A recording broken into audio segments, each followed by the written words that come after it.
So the Durham probe is now under the protection of being labeled a special counsel investigation. Is this reason to be optimistic, or is it too little too late?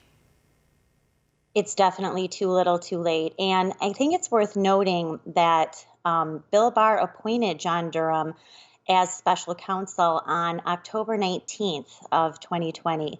Why that has been kept under wraps for all this time, I'm sure the president didn't know. There were Republican lawmakers who have said that they did not know because he then sent a letter to top Democratic and Republican lawmakers on Capitol Hill yesterday.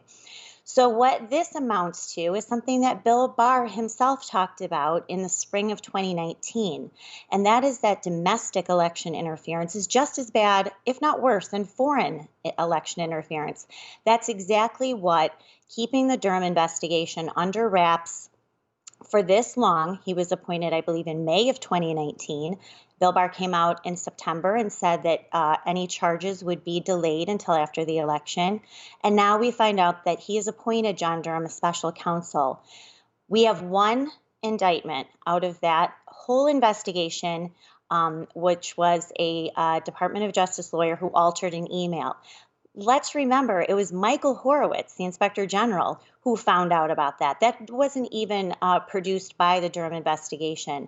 So this is very disheartening for a lot of us who have followed this story from the beginning, who were certain when Bill Barr was appointed to replace Jeff Sessions that he would, or excuse me, Rod Rosenstein, whoever was the AG at the time, that he would actually follow through on what he said, because he was very concerned about the irregularities and really unlawfulness at the top tier of the Obama administration law enforcement and intelligence apparatus.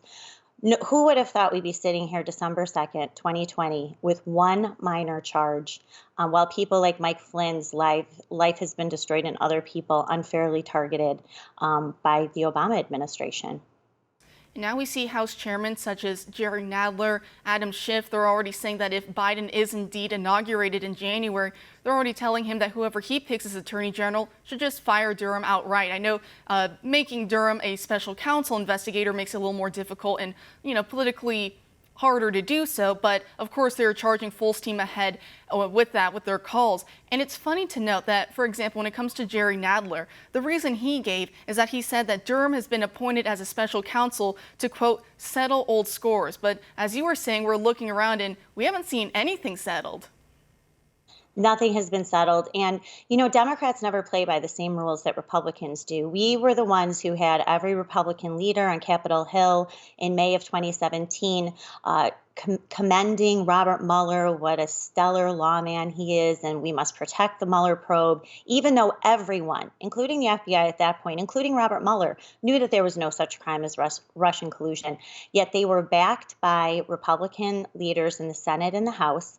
And really, President Trump was hamstrung for his first 2 years based on the special counsel investigation that, of course, came up empty-handed related to collusion.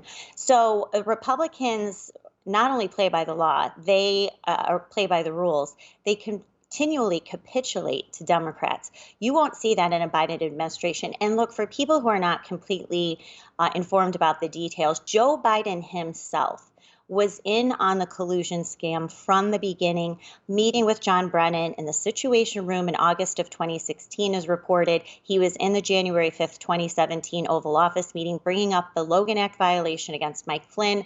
Joe Biden was as much a part of this as Barack Obama or John Brennan or anyone else. So this was straight up election interference to protect Joe Biden. And so really, what's going to happen even if Durham comes up with a few charges? The public, unfortunately, has mostly lost interest, and those of us who are still interested have lost faith.